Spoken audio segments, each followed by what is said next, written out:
Bonsoir à tous, merci de nous rejoindre pour ce troisième des 4 débats consacrés au départemental que vous propose France 3 Poitou-Charentes après les Deux-Sèvres et la Charente, place à la Vienne. 38 sièges sont à pourvoir dans ce département de 437 000 habitants répartis en 19 cantons. Ce soir, nous avons invité 4 candidats qui représentent les principaux courants politiques sur cette élection dans la Vienne. Permettez-moi de vous les présenter. Alain Pichon, bonsoir. Bonsoir. Vous êtes le président sortant, les Républicains, du conseil départemental de la Vienne et vous représentez la liste Vienne Avenir. Vous vous présentez sur le canton de Châtellerault 2 en compagnie de Valérie Dauge. Vous aurez face à vous 3 autres binômes, Sébastien Villeneuve et Marion Latue pour le RN, Alain Verdun, Sandra Olivier pour l'extrême droite, Alain Bouchon et Cécilia Noureau pour Vienne en transition. Sacha Houlier, bonsoir. Bonsoir. Vous êtes député La République En Marche de la Vienne. Vous vous présentez sur le canton de Poitiers 5 en compagnie de Sylvie Sapp. Vous aurez face à vous 2 autres binômes, Alain Joyeux et Joël Pelletier pour la majorité départementale et Chakap Kitoyi et Lydia Piquet pour la Vienne en transition. Sylvain Robin, bonsoir. Bonsoir. Vous avez été désigné par le mouvement, le collectif Vienne en transition pour participer à ce débat, un mouvement qui rassemble donc les formations de gauche à l'exception du Parti socialiste de Poitiers. Vous êtes adhérent à Génération et vous vous présentez sur le canton de Poitiers 4 en compagnie de l'écologiste Marine Laclôtre. Vous aurez face à vous 3 autres binômes, Philippe Grégoire et Isabelle Chedaneau pour la majorité présidentielle, Bouziane Fourca et Hélène Landreau sans étiquette et un certain Mathias Agoun avec Catherine Bourgeon pour le Parti socialiste. Mathias Agoun qui est également sur ce plateau. Bonsoir. Bonsoir. Vous êtes le patron de la section du Parti socialiste de Poitiers qui présente 3 binômes dans ces élections. Vous vous présentez donc vous aussi dans le canton de Poitiers 4. Votre colistière est Catherine Bourgeon et on revoit donc les 3 autres binômes qui se présentent sur ce canton de Poitiers. Nous avions également invité Kevin Courtois pour représenter sur ce plateau le Rassemblement national. Il s'est désisté une demi-heure avant l'enregistrement de ce débat et il s'en excuse. Alors avant de commencer, messieurs, ce débat, je vous propose de faire un rapide état des lieux du département de la Vienne et on se retrouve bien sûr tout de suite après. Saviez-vous que la Vienne est le plus vaste département du Poitou-Charentes ? Ce territoire s'étend sur 6 990 km² et compte 438 870 habitants. Près de 30% de la population a moins de 25 ans. C'est le département du Poitou-Charentes, mais également de la Nouvelle-Aquitaine où cette proportion est la plus élevée. La Vienne est découpée en 281 communes, réparties dans 19 cantons. C'est ce découpage territorial qui sert à l'élection des 38 conseillers départementaux. En 2015, la droite emporte largement les élections et obtient 30 sièges. Côté opposition, le Parti socialiste en gagne 8. Bruno Belin préside alors le Conseil, puis quitte ses fonctions en novembre 2020, après son élection au sénatorial. Alain Pichon prend ensuite la tête du département. Aujourd'hui, la majorité de droite compte 28 sièges, le Parti socialiste 7 et la République En Marche 1. 2 conseillers départementaux sont non inscrits.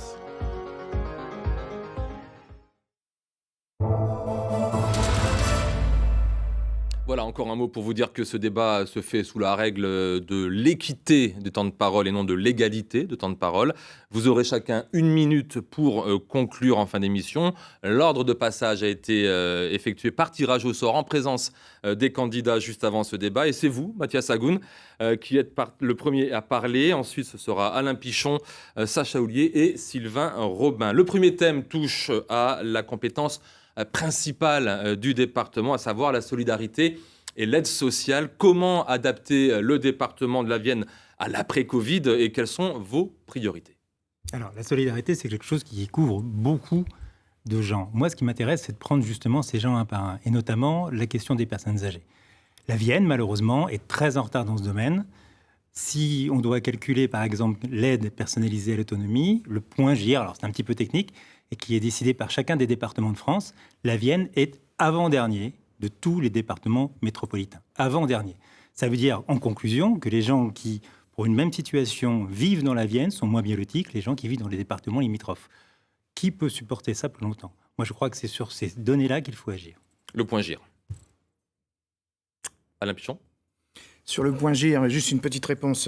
Effectivement, nous avons voté en 2020 l'évolution du point GIR pour arriver dans les 5 ans à la moyenne nationale, pour remonter effectivement ce retard.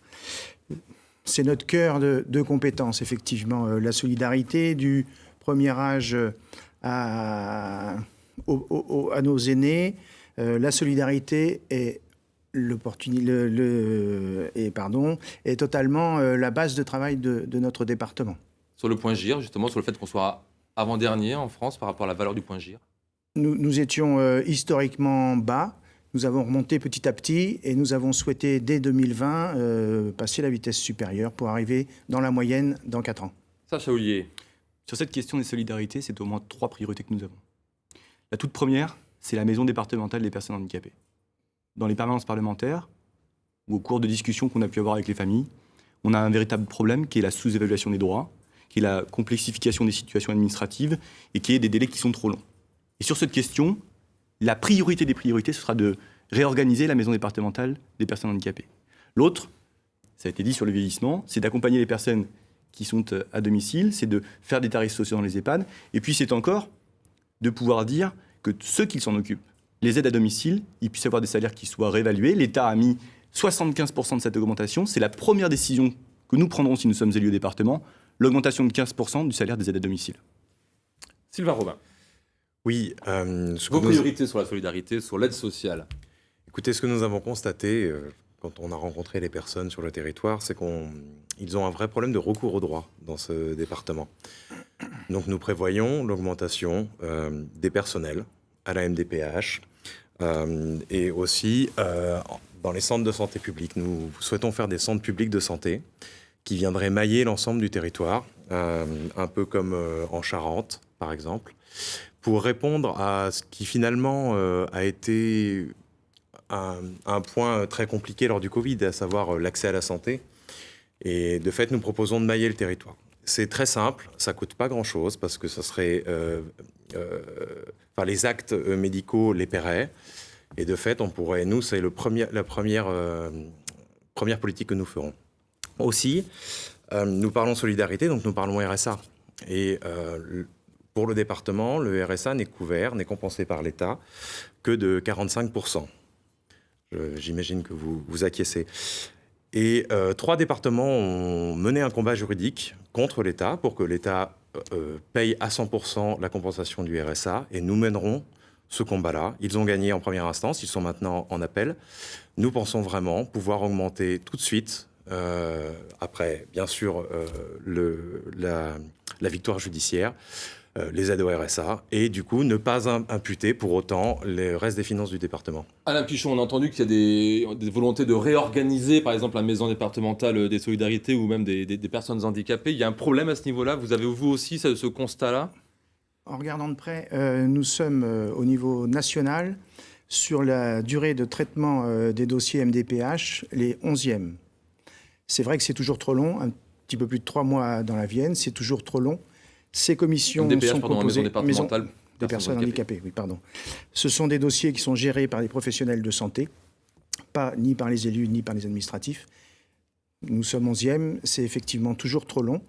Néanmoins, nous souhaitons mettre rapidement en place les états généraux du handicap pour que l'on puisse avoir tous les partenaires autour de nous qui nous fassent remonter leur position, leur vision. J'ai rencontré déjà beaucoup les associations. Il faut continuer, il faut rencontrer les personnes en situation de handicap. C'est toujours très difficile, effectivement, pour elles. Il faut qu'on progresse un peu, mais nous sommes déjà dans un système qui est assez performant.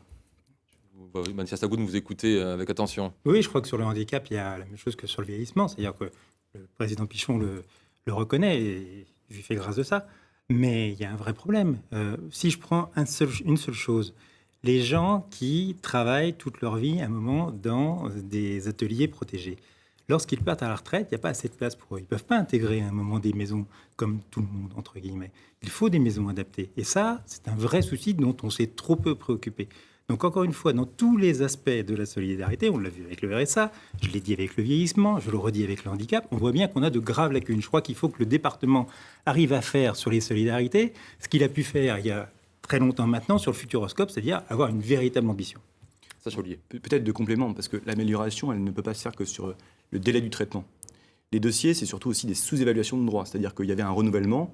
Heureusement, il y a eu une simplification qui a amené, grâce à des votes que nous avons fait au niveau national, les reconnaissances des droits à vie lorsque le handicap n'est pas évolutif. Si vous avez perdu un bras, il ne va pas repousser. Et donc, à partir de là, on doit pouvoir reconnaître des droits à vie. 3 ans pour ce que c'était les renouvellements des dossiers avant. Maintenant, c'est à vie. Et sur ces questions-là, il faut que les droits ils soient reconnus dans leur intégralité.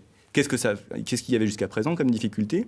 Eh bien, au renouvellement, on pouvait avoir une sous-évaluation, ce qui entraînait des recours judiciaires, des retards et naturellement moins de droits pour les prestataires qui pourtant étaient éligibles. Ça, c'est une question qu'il faut traiter. Sur la question du RSA, il y a plusieurs aussi options. Il y a une question de la recentralisation du financement qu'on doit pouvoir étudier, qui permet d'avoir un accès à tous. Et puis, il y a une question surtout de l'accompagnement des demandeurs d'emploi. Parce que avoir une prestation, c'est bien, mais accompagner aussi tous les demandeurs et notamment faire un seul rendez-vous dès le début, dès qu'on s'inscrit au RSA, pour pouvoir être emmené dans une formation professionnelle, être accompagné vers un parcours professionnel, ça c'est important. Le département de l'Hérault le fait en expérimentation, on doit pouvoir y faire ici dans la Vienne. Sylvain Robin, vous êtes favorable à un RSA jeune, vous par exemple ? Tout à fait, nous Expliquez-nous préconisons le RSA de quoi il jeune. s'agit. Eh bien, un premier constat, on a tous vu l'an dernier les files d'attente d'étudiants à Poitiers, incapables de se nourrir, incapables d'avoir 5 € pour aller manger. Donc on a une vraie précarité des jeunes, d'autant plus qu'aujourd'hui, un nouveau dossier de RSA sur 2, la personne a moins de 25 ans. De 30 ans, pardon, entre 25 et 30 ans. Donc on a un vrai problème. On a un vrai problème de précarité de la jeunesse et nous proposons de mener un travail d'exploration et de laboratoire au niveau du département de la Vienne, avec l'État, bien évidemment, parce que c'est l'État qui fournit l'argent du RSA, et que la Vienne soit pilote et qu'on fasse un essai. Je pense qu'on est sur un territoire assez modéré. On est 440 000, vous l'avez dit. On n'est pas non plus 4 millions, 5 millions. Voilà, c'est une possibilité assez simple, qui ne coûtera pas trop cher et qui permettra d'avoir une base de départ. Ça coûterait 20 millions d'euros. 168 millions. Non. Pour les 28 000 de Poitiers, pour les c'est 18-25 ans, ça coûterait 20 millions d'euros. Alain Pichon, aujourd'hui, vous intervenir. Le RSA, Monsieur Robin, est payé en partie par le département, pas tout à fait 50-50, mais pas loin, 80 millions dans le budget du département. L'État a une partie, le département l'autre partie. Non, oui. Sachant qu'un tiers des personnes qui ont droit au RSA n'en font pas la demande, on est d'accord aussi. Oui, on est sans doute autour des 30% Ouais. qui pourraient bénéficier, effectivement, et qui ne demandent rien. Avant de donner la parole à Sacha Houlier, vous parliez tout à l'heure des états généraux du handicap. Ça veut dire quoi, les états généraux Parce qu'on parle souvent des états généraux, mais finalement, il ne se passe pas grand-chose derrière. En fait, c'est d'aller vers tous les acteurs, de près ou de loin attachés au handicap, de faire un point précis sur les besoins. C'est une enquête vraiment très importante, très poussée, et de voir ce qu'on peut faire sur les situations les plus difficiles ou les situations qui relèvent le plus souvent du plus grand nombre de questions. Oui, le plus gros clivage, Mathias Agoun, entre ce que vous proposez et ce que Alain Pichon propose également avec sa majorité sortante, finalement. Sur ce sujet Oui, de sur ce solidarité, sujet-là, oui, qu'on comprenne bien. Ah bah, on écoutez, a bien entendu quelques critiques, mais on voudrait bien savoir vraiment où ça se cristallise, tout ça. Moi, je suis très très heureux que, pour le coup, Alain Pichon reprenne mon programme, puisque le fait de retrouver la moyenne au cours des 6 ans, c'est quelque chose que j'ai écrit déjà depuis très longtemps. Donc si Alain Pichon, aujourd'hui, veut absolument appliquer mon programme, tant mieux, on sera plusieurs, et plus on est autour de la table à pouvoir le faire, plus je suis heureux. Mais effectivement, il n'y a plus de clivage dès l'instant que les gens sont d'accord avec moi. Il est vrai que j'ai dit tout à l'heure qu'Alain Pichon était aux Républicains. C'est pas vrai, mais vous n'êtes pas non plus socialiste, hein, on est bien d'accord. Non, je suis indépendant. Sacha Houlier, Non, peut-être un complément sur la question de l'emploi, puisque ça a été abordé. bien sûr.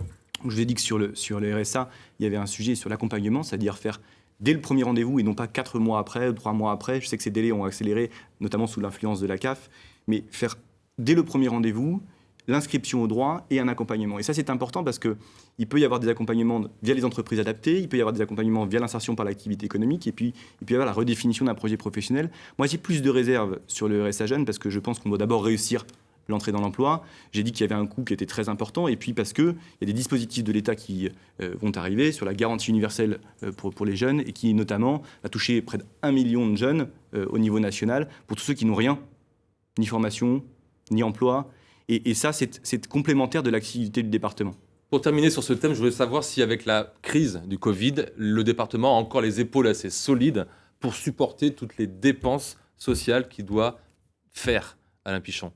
Aujourd'hui, hein, Dans les années à venir, est-ce qu'on doit s'inquiéter ou pas? Sur la remarque de M. Hagoun, en fait, nous sommes en responsabilité et ça fait déjà très longtemps que nous mettons en œuvre ces politiques sociales et nous ne suivons pas les avis des uns ou des autres. Ça fait très longtemps que vous êtes avant-dernier, M. Pichon. Ça fait très très longtemps que vous êtes avant-dernier. Sur la solidarité, effectivement, et le RSA, aujourd'hui, on a... Et sur le poids du Covid, encore une fois, je sais pas, parce que nos téléspectateurs sont un peu anxieux pour savoir est-ce qu'il va y avoir toujours les mêmes aides, est-ce que ça va être tenable? Je pense que sur le RSA, ça a été dit, les derniers arrivants sont des jeunes qui, à mon sens, pourront reprendre un peu plus vite l'activité. Ils sont très encadrés par les équipes de Vienne Emploi Insertion, qui sont là pour les aider, les réaiguiller vers le travail. On a une vraie difficulté, et ça c'est lié à la suppression de la fiscalité par le gouvernement en place.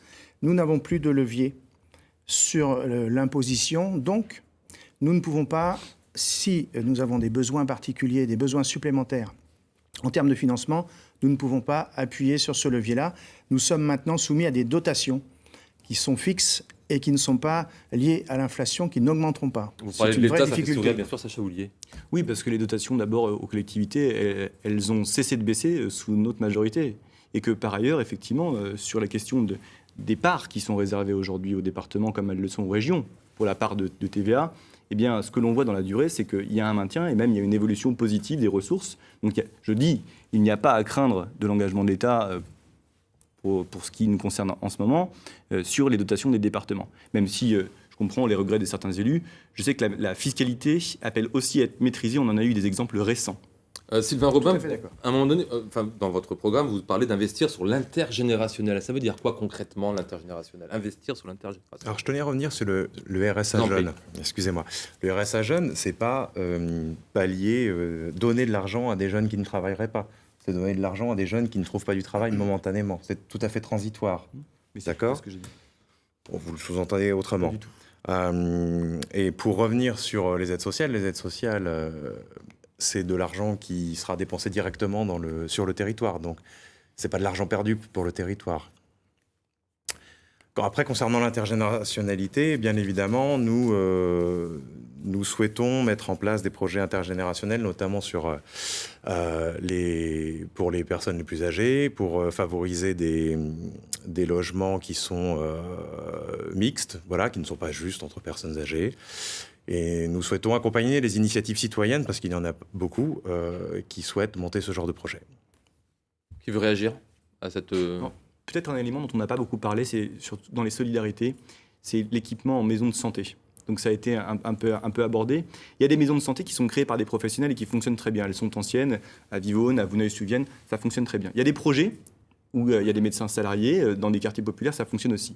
C'est toute cette complémentarité qu'il faut pouvoir porter. Mais ces projets, il faut d'abord les accompagner depuis les porteurs.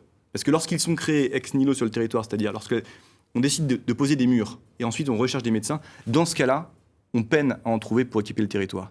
Et donc, le travail du département, s'il doit être amplifié, c'est d'abord d'aller chercher tous ceux qui veulent s'installer dans les campagnes, notamment en leur donnant, et on va en parler, sur l'aménagement du territoire, les moyens, la fibre, les routes, bref. Il faut de l'attractivité, on est d'accord. Mais ensuite, c'est à partir de leur projet qu'il faut pouvoir le définir.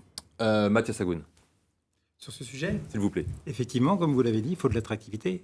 On peut tout faire, on peut trouver plein de choses, effectivement, les maisons de santé, le salariat des médecins, mais ce sont des choses qui marchent ici ou là très ponctuellement et qui ne marchent pas nécessairement en plus dans la durée. Il y a plein d'initiatives qui se font partout en France. Bon, ce sont des choses intéressantes, mais le cœur du problème, pourquoi on n'arrive pas à trouver un moment des médecins dans certaines zones, c'est parce qu'effectivement, on a un problème d'attractivité. Donc la question centrale, c'est celle de l'attractivité. On va bien sûr en parler. Vous dites aussi, pour terminer sur l'aspect social, que le département manque d'ambition sur l'APA, la fameuse aide aux personnes âgées. En quoi le département manque d'ambition ? Parce que je le disais, en fait, ce fameux point GA qui est un peu barbare, ça sert pour calculer justement l'APA, si vous voulez. Et donc, chaque département de France donnant un prix pour ce point GA-là, c'est un multiplicateur. Donc, plus vous le mettez bas, plus forcément le résultat de l'APA est faible derrière. Voilà, c'est ça le problème. C'est-à-dire que ça paraît être un système universel. On a l'impression que toutes les personnes âgées ayant exactement le même revenu sont traitées de la même façon en France. Et en fait, non. En fait, ce système et ça, pour le coup, l'État peut quelque chose, mais pas nous ici à ce niveau-là. Le fait qu'à un moment, on calcule le point département par département fait qu'il y a de grandes disparités et qu'on se retrouve avec un des départements français qui est le plus en avance, c'est-à-dire qui est troisième, qui est l'Indre, qui est un département qui est limitrophe de nous. Et nous, on est avant-dernier. Ils sont troisième et on est avant-dernier. Et ce n'est pas un département ultra riche. Donc, à un moment, c'est aussi un choix. La politique, ce sont d'abord des choix.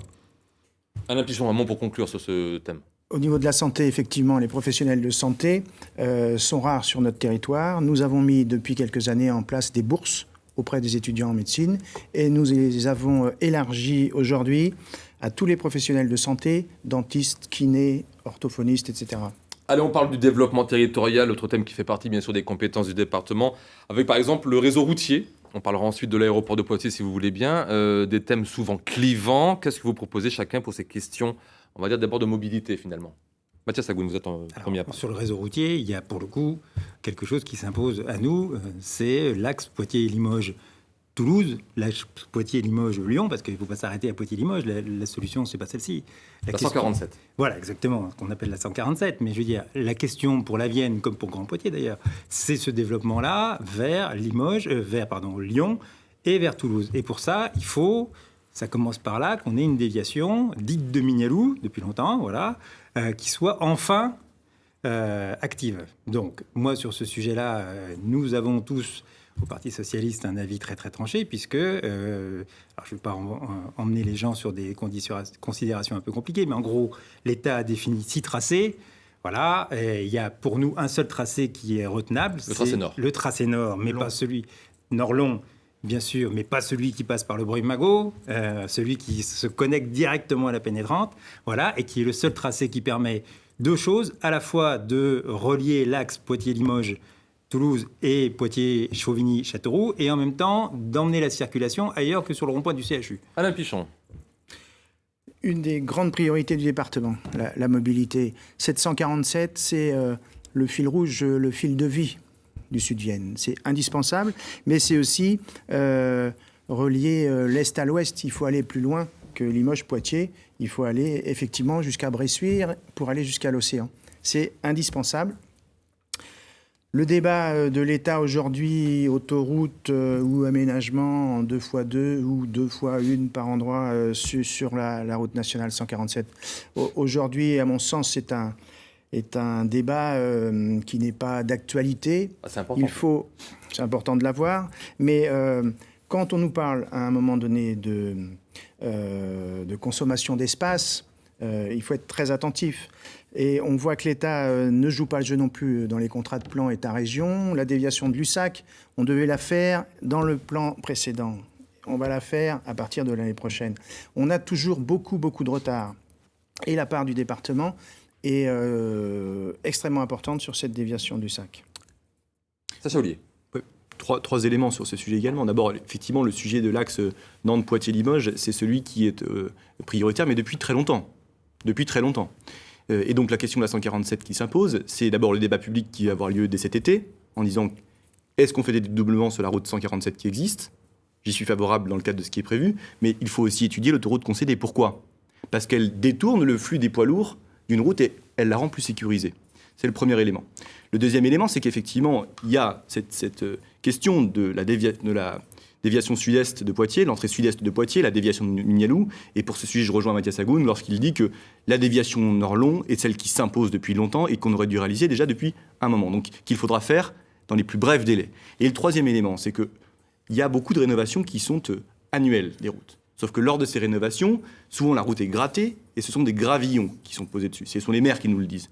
Or, qu'est-ce qui se passe? C'est qu'à la première intempérie, la route se dégrade à nouveau et donc peut-être qu'on pourrait en faire un petit peu moins, mais avec plus de qualité pour que ce que nous refaisons sur le réseau routier secondaire, départemental, eh bien, soit durable. Et c'est dangereux pour le motard que vous êtes. Exactement.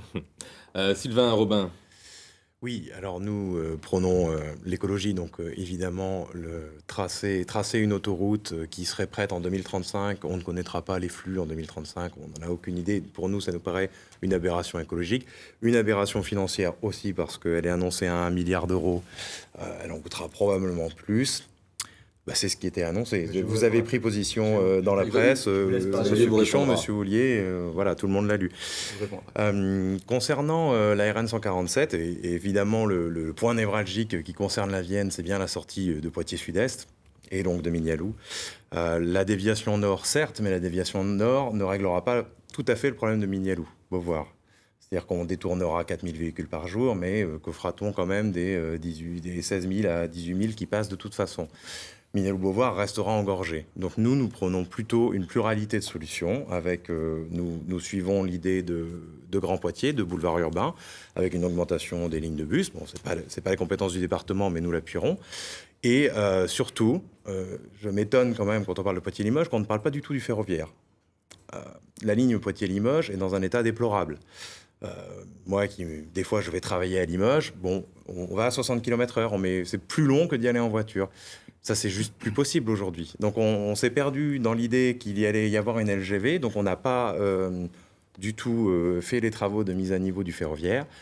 Et je m'étonne que ça passe complètement à la trappe. Allez, la réponse de Sacha Houllier sur le coût de l'autoroute. Même sur 2 points. Sur le ferroviaire, on n'en parle pas parce que c'est déjà fait dans le contrat des plans État-région qui vient. Et c'est pour l'été prochain la rénovation de la ligne du tronçon Poitiers-Limoges. Et par ailleurs, il ne faut pas mettre en concurrence le train et la route. Lorsqu'on fait un Poitiers-Limoges à destination, on ne traverse pas forcément l'Europe de Strasbourg à Bayonne, pour lequel on emprunte le réseau routier. Sur l'autoroute, je ne dis pas que c'est la solution. Je dis qu'il y a 2 solutions sur la table et qu'il faut présenter dans un débat public qui aura lieu cet été aux citoyens la solution A, la solution B, et leur dire qu'est-ce qu'on veut, avec les délais et avec le coût pour la collectivité. Et le coût pour la collectivité, ce n'est pas 1 milliard, puisque le privé prendrait une grande partie, mais après, ça doit être présenté publiquement, dans un débat public, en recueillant tous les avis. C'est ce qu'on s'apprête à faire cet été. Moi, j'y suis prêt. Mathias Agoun. Juste, nos prédécesseurs et les prédécesseurs de nos prédécesseurs, et peut-être même encore avant, parlaient déjà de cette déviation et parlaient déjà de cet axe. Alors moi, je veux bien tout entendre. Ce qu'on appelle un serpent de mer. Exactement. Je parlais avec l'autre jour quelqu'un qui me disait qu'il y a 60 ans, déjà, on en parlait. Et je suis sûr qu'on peut retrouver sûrement des gens qui vont me dire qu'il y a 70 ans, on en parlait. Donc moi, je veux bien tout entendre, mais à un moment, pour les gens qui habitent là, qui habitent le long de la RN 147 là, tous les jours, eux, chaque jour qui passe, 365 par 365, ils voient passer 19 000 voitures par jour et camions. Et ça, ils ne veulent pas attendre 1 an, 2 ans, 12 ans. Ils veulent que maintenant, on se décide. Alors, je ne sais pas, effectivement, il faut faire le débat, comme Sacha Houllier le dit, entre l'autoroute et les 2x2 voies sur la RN147, mais il faut trouver une solution. L'autoroute, c'est encore possible pour vous? Moi, je prendrais la solution qui sera la plus rapide à construire, parce qu'à un moment, ça suffit. Les gens en ont assez. Voilà, ils veulent des preuves maintenant. Comment voulez-vous qu'on aille devant eux, quel que soit le parti politique, en leur disant, vous savez, on va s'attaquer à la RN 147, machin truc, alors qu'ils ont déjà vu qu'il y a 10 ans, M. Bussereau avait déjà signé quelque chose, que c'est tombé, que finalement on en est encore au même point. Comment voulez-vous être crédible? Après, nous sommes les premiers, les uns et les autres, les observateurs comme les politiques, à dire, oui, les extrêmes montent, les gens nous font plus confiance. Mais évidemment qu'ils ne font plus confiance à un moment. Vous avez des serpents de mer qui durent 60 ans. Maintenant, il faut agir. Il faut prendre la meilleure solution, entre guillemets, celle qui sera construite le plus rapidement possible, parce qu'il est tout à fait logique que les gens depuis Poitiers, de gens depuis Poitiers puissent rejoindre Lyon ou Toulouse dans des délais acceptables. Je vais donner la parole à Alain Pichon, parce que c'est quand même le président sortant. Vous défendez un peu aussi un bilan, et puis voilà, vous avez aussi votre vision par rapport à ça. Vous disiez que bon, c'était pas un débat très important, très actuel. Visiblement, ça l'est pour vos... Si le débat est important, autoroute ou réaménagement de la RN, il faut aller vite. Là, je suis d'accord, M. Agoun. Il faut aller vite. On attend depuis tellement longtemps. Mais vous, personnellement, vous avez un point de vue par rapport à ça? Vous avez une préférence? Je préférerais aujourd'hui... Si l'autoroute, c'est quelque chose de rapide qui va probablement pouvoir apporter des solutions pour le transport lointain, et particulièrement les camions. L'autoroute, si jamais ce débat va vers ce choix-là, n'empêchera pas un besoin, alors ce ne sera plus une route nationale, ce sera la départementale 147. Il faudra une route qui desserve les populations, qui desserve les villages. Donc ça fait 2 équipements. Est-ce que l'État, le département, les fonds publics, qui sont importants et qu'il faut économiser, ont la capacité? Vis-à-vis de ce que disait M. Robin tout à l'heure, nous sommes aujourd'hui dans l'utilisation d'enrobés donc c'est la partie superficielle de la route, d'enrobés de plus en plus froids, entre guillemets, c'est-à-dire on chauffe moins les enrobés et on gagne entre 25 et, suivant les types d'enrobés, sans rentrer dans le détail, et 50% de coût carbone. On va parler, s'il vous plaît, de l'aéroport de Poitiers-Biard. Je sais bien que c'est un sujet qui, là aussi, propose quelques polémiques. En tout cas, ça fait débat. Sylvain Robin, j'imagine que vous n'êtes pas favorable au développement de cet aéroport. Alors, le développement, tout dépend de quel développement on parle. S'il s'agit du transport de voyageurs, effectivement, dans l'état actuel, avec des compagnies low cost, nous n'y sommes pas du tout favorables. Sur la ligne Poitiers-Lyon, nous préconisons encore une fois aussi le retour d'une ligne ferroviaire qui permettrait de rallier Poitiers à Lyon dans des temps très rapides et d'arriver dans le centre de Lyon. Et de ne pas avoir à arriver non plus à l'aéroport de Lyon. Une ligne ferroviaire classique ? Une ligne de TGV, elle existe. Il faut passer par Massy. Après, concernant l'aéroport, bien évidemment, il a une fonction sanitaire très importante. Et en l'absence d'autres possibilités, il est normal de garder l'aéroport ouvert. Oui. Y compris pour les affaires, les vols, ça s'appelle les business flights, les vols d'affaires.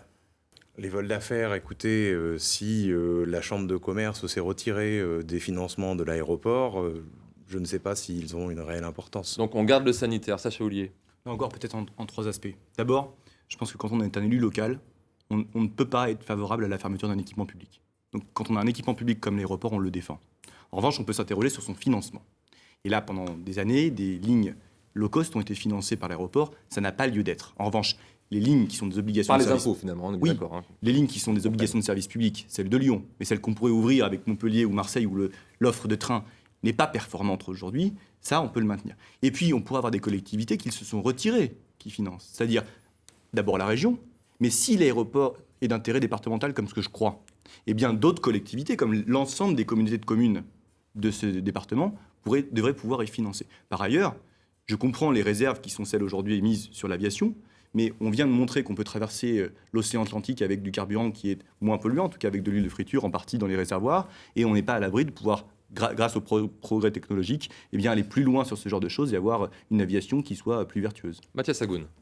Oui, je ne comprends pas bien cette fixation, moi, sur l'aéroport, parce que si effectivement c'est une question de CO2, je pense qu'il y a bien d'autres choses à faire avant, et j'espère qu'on en reparlera, avant l'aéroport, qui effectivement n'est pas en soi, vu le nombre de vols qu'il a malheureusement, un vrai problème en termes de CO2. Après, si c'est une question financière, si on le laisse ouvert de toute façon pour les questions sanitaires, ce que je souhaite parce qu'il ne peut pas y avoir de CHU sans vol sanitaire, dans tous les cas, il faudra entretenir l'aéroport, il faudra entretenir la piste, il faudra qu'on ait des contrôleurs aériens, donc on ne fera pas énormément d'économies. Donc je ne vois pas véritablement cet aspect-là... Financer l'implantation de vols commerciaux. Voilà. Après, moi, ce que je regrette, encore une fois, la question c'est, si on me demande est-ce qu'on doit construire un aéroport aujourd'hui, je dirais non. Mais est-ce qu'il faut défendre effectivement cet aéroport-là ? Je rejoins Sacha Houlier, effectivement qu'il faut le défendre. C'est une chance absolue pour le département. Maintenant, il y a, à mon avis, un certain nombre de choses qui n'ont pas été faites durant toutes ces années. Il y a eu beaucoup d'études commandées par le département. Moi, j'ai le souvenir d'une étude qui n'est pas si vieille et qui était assez intéressante en termes de développement, qui n'a pas été poussée à bout. Alors certes, le Covid est passé par là, mais à mon avis, pas seulement. Et qu'à un moment, si on ne fait pas l'effort d'aller au bout des études et d'essayer de développer cette infrastructure-là, effectivement, ça végète et après, ça attire toutes les critiques. Alain Pichon. C'est un outil d'aménagement du territoire indispensable. Et je ne fais pas d'idéologie en disant ça, je regarde simplement les faits. Un aéroport, simplement pour des questions de santé ou sanitaire, effectivement, ça, visiblement, on est tous d'accord. On ne baissera pas les coûts. On a une centaine de personnes directement ou indirectement liées à l'aéroport. C'est aussi indispensable de conserver leur emploi. Enfin, 100 personnes sur un bassin comme la Vienne, c'est quelque chose d'extrêmement important. Et en termes de développement, je suis d'accord avec vous, il n'est pas très logique que ce soit les collectivités publiques qui financent des vols avec des compagnies low cost, etc. Il faut qu'on arrive à un seuil critique. Le seuil critique pour l'aéroport de Poitiers est peut-être à 150, 160 000 passagers. On était en 2018 ou 2019 à 120 000. On n'est pas si loin. Après, les choses s'équilibrent plutôt naturellement par les compagnies. C'est un outil d'aménagement du territoire indispensable pour l'économie, pour le tourisme qui est aussi de l'économie. On ne peut pas se satisfaire d'une vision idéologique sur un aménagement de ce point-là. Concernant toujours le thème de l'aménagement du territoire, messieurs, quels sont les outils, selon vous, pour lutter contre la désertification rurale qui existe, hélas, dans nos campagnes? Qui veut commencer avec ça? Allez, Sacha Houlié. Moi, j'en vois au moins 2. D'abord, il faut que chacun ait accès à moins de 30 minutes de son domicile à une maison France Service. Une maison France Service dans chaque canton, c'est ce que nous devons faire au plus vite. C'est un guichet unique d'accès à tous les services publics, la caisse primaire d'assurance maladie, la CAF, les services des collectivités, les impôts, bref. Et ça, nous l'implanterons d'ici à la fin du mandat dans chaque canton. Deuxième élément, c'est qu'il faut qu'il n'y ait plus de zone blanche dans la Vienne. Et ça, pas dans 3 ou 4 ans, mais d'ici à la fin de l'année 2022. Comme il faut que d'ici à la fin de l'année 2025, comme nous nous y sommes engagés dès 2017, il y ait la fibre optique, en tout cas le haut débit accessible pour Internet à tous les habitants de la Vienne. Sylvain Robin. Oui, nous avons dans l'idée de créer des tiers-lieux sur le territoire qui seraient des centres d'entrée vers la politique du département, donc avec des guichets, des personnes en mesure de répondre et de favoriser l'accès aux droits des personnes, et aussi qui viendraient entrer en relation avec les acteurs locaux, les dynamiques locales, etc.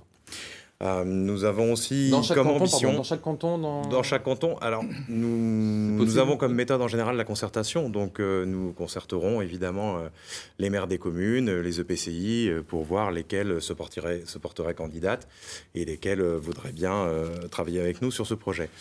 Et c'est l'idée d'avoir un vrai service public décentralisé de l'aide à la personne. Donc, l'idée étant d'en faire un service, d'en faire une vraie politique. Et je vous rejoins tout à fait sur le très haut débit. Voilà, en plus, avec l'arrêt de l'université, l'arrêt des écoles l'an dernier, il faut absolument que tout le monde puisse avoir accès à un très haut débit Internet. Alain Pichon, on peut accepter qu'il y a encore des zones blanches aujourd'hui, en 2021? Non. C'est inacceptable. Alors les zones blanches, il faut voir, on parle de téléphonie mobile pour le coup. C'est de la responsabilité de l'État. Il y a un plan national qui est là, Sacha Houlié le sait bien. Néanmoins, dans la Vienne, 2 pylônes par an sont accordés par l'État. 2 pylônes, il en faudrait au moins 5 à 6 sur 3 ou 4 ans pour pouvoir être à peu près bien couvert. Il est inacceptable. C'est assez ancien que les grandes compagnies qui nous desservent en téléphonie n'aient pas eu des contraintes plus fortes pour que les territoires qui étaient moins peuplés, donc moins rentables, soient couverts correctement. Sur ce qui est de la fibre partout d'ici 2025, merci monsieur le député, ça pour le coup c'est déjà signé, c'est parti. On a signé il y a plusieurs mois avec Orange, on s'est associé département de la Vienne, département des Deux-Sèvres, le coup est parti. La fibre partout d'ici 2025, c'est indispensable et c'est une grande chance pour la ruralité et la ruralité est une grande chance pour la Vienne. Mathias Agoun, là aussi, sur la fibre 2025, je pense que tout le monde est d'accord autour de cette table. Alors oui, il y a fibre et fibre et puis il y a lieu et lieu. Aujourd'hui, à Poitiers, 76% des logements sont couverts par la fibre très très haut débit. À Civray, 0%. 0. Bon, alors après, on peut se demander pourquoi Civray, effectivement, est dans cet état-là. À un moment, même si, effectivement, les élus de Civray font le maximum, mais on va dire qu'ils ne sont pas très aidés. À un moment, si vous voulez qu'il y ait de l'attractivité, il faut effectivement de l'emploi. Et l'emploi ne vient pas tout seul, il vient, comme on l'a dit, parce qu'à un moment, il y a des infrastructures ferrées, routières, mais aussi parce que nous sommes au XXIe siècle, il y a des infrastructures de très très haut débit. Voilà, donc tous les territoires qui ne sont pas touchés aujourd'hui par le très très haut débit partent avec un handicap. C'est une course à handicap, et ce sont déjà des territoires qui sont moins bien placés que d'autres, et en plus, on les charge. Donc à un moment, je crois qu'il faut regarder et avoir une vraie stratégie de développement. C'est valable pour la fibre, mais ça sera valable aussi demain pour la 5G et peut-être très bientôt pour la 6G. À un moment, il faut avoir une stratégie de développement. Et les communes intermédiaires, je pense à Montmorillon, je pense à Loudun, je pense à Civray, Chauvigny, doivent être parmi les premières concernées très rapidement, parce qu'après, elles font autour d'elles une sorte de corolle de développement économique, et c'est comme ça qu'on évite les zones blanches. Allez, puis on voulait répondre rapidement. Oui, je voudrais rassurer Mathias Agoun. Civray est desservi en fibre. Nous avons signé pour que fin 2021, les 10 communes de plus de 3000 habitants, hormis les zones amies, mais je vais pas, qui sont les zones liées aux grandes villes, je ne vais pas rentrer dans les détails, les 10 villes de plus de 3000 habitants dans la Vienne seront desservies en fibre d'ici fin 2021. D'ici la fin de l'année. On va parler, s'il vous plaît, d'une autre compétence des départements. Et bien sûr, il s'agit des collèges. Il y en a 34 aujourd'hui dans la Vienne, bientôt 35. Que comptez-vous faire par rapport à ce dossier des collèges? Mathias Agoun. Sur les collèges, moi, ce qui m'intéresse, c'est en premier lieu les collégiens.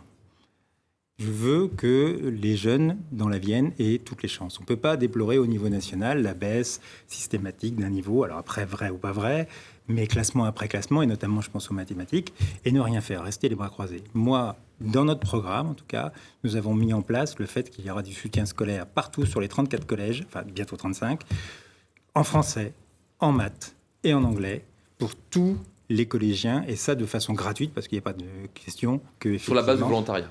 Alors, sur la base du volontariat des élèves, effectivement, et puis en lien avec le corps professoral, naturellement. Mais je pense que c'est indispensable à un moment que sur des savoirs de base comme ça, on arrive à avoir un niveau d'une manière générale. Après, j'ai une deuxième chose, rapidement, sur la restauration scolaire, parce que c'est extrêmement important aussi. On voit les tarifs fixes du département. Je pense qu'il faut au contraire avoir des tarifs qui soient adaptés. C'est ce qu'à Grand Poitiers, nous avons mis en place depuis très très longtemps. Et je pense que c'est quelque chose qui amène des familles qui, pour le coup, sont très loin du repas, à venir justement dans les collèges. Alain Pichon. Un 35e collège à Vouneuil-sous-Biard. Les collèges en France, il y en a très très peu qui se construisent. C'est une vraie chance et c'est un engagement. Maintenir des collèges, développer des collèges, un collège nouveau. Rénover le collège Henri IV complètement de fond en comble. Construire un nouveau collège à Mirbeau. Rénover complètement le collège Descartes à Châtellerault. Ce sont des engagements extrêmement forts. Rénovation énergétique d'ici fin 22. Du collège de Danger-Saint-Romain, le collège Bellevue. Du collège de l'Encloître, du collège Jean Massé à Châtellerault. Ça, ce sont des engagements clairs, précis, et c'est la réalité du terrain. Sacha Houlier. Donc, 3 engagements que je veux prendre pour les collèges et au nom du groupe Renaissance en Vienne. Le premier, c'est celui de la rénovation, ça vient d'être dit, ils peuvent être encore amplifiés. Pourquoi ? Parce qu'on peut mobiliser les fonds du plan de relance de l'État, qui sont pour 30 milliards d'entre eux dédiés à la rénovation des bâtiments publics notamment et à la transition écologique. Le deuxième, c'est assurer la mixité sociale des élèves. On a des endroits qui le font très bien dans certains collèges du département et d'autres qui le font moins bien. Ce qui fait un effet de classement dans lequel on regarde le collège dans lequel peut aller nos enfants et finalement on choisit et on évite la carte scolaire. En assurant un choix multicollège, comme le fait le département de la Haute-Garonne, on assure l'égalité et la mixité sociale. Et puis le dernier engagement, c'est un engagement d'équipement. On a vu pendant la crise du Covid finalement les limites de l'accès au numérique, aux tablettes. Il faut qu'il y ait une tablette par collégien et puis il faut qu'il y ait aussi l'accès à la culture, au passeport. J'ai eu un ordinateur pour 2 élèves. Un ordinateur pour 2 élèves et une tablette par élève. Et sur les questions de sport ou d'accès à la culture, il y a des chèques qui sont délivrés seulement aux élèves de 3e. Je pense qu'on peut l'élargir et le systématiser pour tous les élèves du collège. Sylvain Robin. Oui, alors quand on parle de collège, on parle effectivement des adolescents, de la préadolescence, et on ne parle pas juste d'investissement, on ne parle pas juste tablette, on parle cadre de vie. On passe énormément de temps au collège quand on est ado. Et donc nous avons vraiment, nous, cherché à améliorer ce cadre de vie. Donc ça passera par une végétalisation des cours, bien évidemment, des accès à vélo pour arriver au collège. C'est quand même le moment où on fait du vélo. L'adolescence, on y va. Après, on y va plus vieux aussi, mais bon. Avec des créations de jardins potagers, des créations de compost. Voilà, il y a un label de l'éducation nationale qui s'appelle le label E3D qui le permet. Nous pensons aussi qu'un 36e collège serait une bonne initiative. Nous l'imaginons plus sur l'est de Poitiers, parce que les collèges de l'est de Poitiers sont très engorgés. Ils sont à 700 pour une capacité de 500. Et puis, toutes ces actions-là ne peuvent pas marcher s'il n'y a pas de médiation. Donc nous pensons, nous mettrons des médiateurs culturels dans les établissements qui auront la charge de faire des projets d'éducation artistique et culturelle, de faire des projets citoyens et surtout sur l'orientation. Alain Pichon, sur ce 36e collège, votre réponse Aujourd'hui, 141 millions dans le plan collège, sur tous les éléments dont je vous ai parlé aujourd'hui. Ce n'est pas d'actualité, rien n'est impossible en tout cas. Et je voulais parler du numérique. Nous avons répondu à un appel à projet du gouvernement et nous avons été retenus sur l'appel à projet 100% numérique. 100% numérique par le ministère de l'Éducation. C'est 17 millions d'euros en termes de l'État sur 3 ans, en termes de matériel, tablettes, ordinateurs, etc., mais aussi de logiciels, de formation pour les enseignants et pour les parents aussi. Il nous reste 4 minutes, messieurs, pour reparler des grands projets, ceux qui finalement parfois marquent un peu le grand public, comme par exemple l'Arena en construction près du Futuroscope. Qu'est-ce que vous comptez faire? Avez-vous des envies de grands travaux comme vos prédécesseurs? Mathias Agoun. Alors moi, encore une fois, j'ai essayé de faire en sorte que nous ayons un budget qui soit un budget cohérent et que nous puissions respecter. Je ne suis pas celui qui fera des promesses inconsidérées. Moi, je crois aujourd'hui qu'effectivement, un certain nombre de choses ont déjà été faites. L'ARENA est une bonne chose. D'autres pour lesquelles je suis beaucoup plus critique, comme l'Historial du Poitou, qui, je pense, est une erreur qui pèsera beaucoup dans les comptes du département dans les années à venir. Mais on laisse construire. Si vous arrivez au pouvoir. Il est déjà, pour le coup, le coup est, entre guillemets, passez-moi l'expression, parti. Mais en revanche, c'est un vrai problème qu'il va falloir gérer. Il n'y a pas un historien en France qui est à l'équilibre. Alain Pichon. Pas de grand projet aujourd'hui prévu par notre équipe. Nous avons des équipements formidables. On a parlé de l'Arena.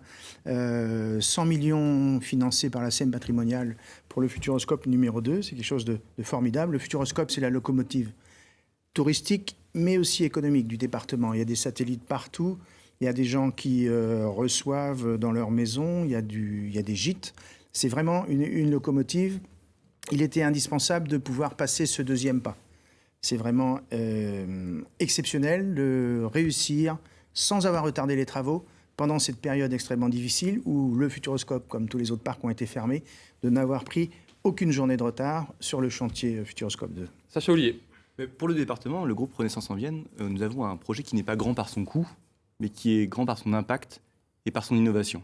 C'est un projet de légumerie départementale dans lequel toute la restauration collective aurait pour ressource cette légumerie et qui permettrait à la fois d'assurer l'approvisionnement local de toute la restauration collective du département et puis d'avoir un levier sur l'insertion par l'activité économique, des bénéficiaires du RSA, des gens qui sont en difficulté. Bref, en tout cas, des personnes qui aujourd'hui soit fréquentent les ESAT, soit sont dans les structures que l'on connaît et qui sont les entreprises adaptées ou les différentes structures qui sont implantées sur le territoire. Sylvain Robin. Alors, je serais très content d'aller voir la section d'assaut à la Arena. J'amènerai sûrement les élèves de mon lycée. Tant mieux. Après, nous avons sérieusement des doutes sur la rentabilité financière de l'équipement et ça serait dommage que ça pèse encore une fois sur les finances du département. Écoutez, pas de grand projet pour nous, si ce n'est celui de la transition écologique, évidemment, sur lequel nous mettrons toutes nos forces et tous nos moyens et elle viendra diffuser l'ensemble de nos politiques. Ça va coûter cher, l'Arena finalement, il y a de quoi faire, il y a de quoi être rentable, pardon l'expression. Il y a de quoi être rentable parce qu'en fait, il y a une vision globale. Au niveau sportif, évidemment, même si aujourd'hui, le PB qui devait s'y installer a des difficultés sportives, mais ça, c'est la vie, ça va, ça vient.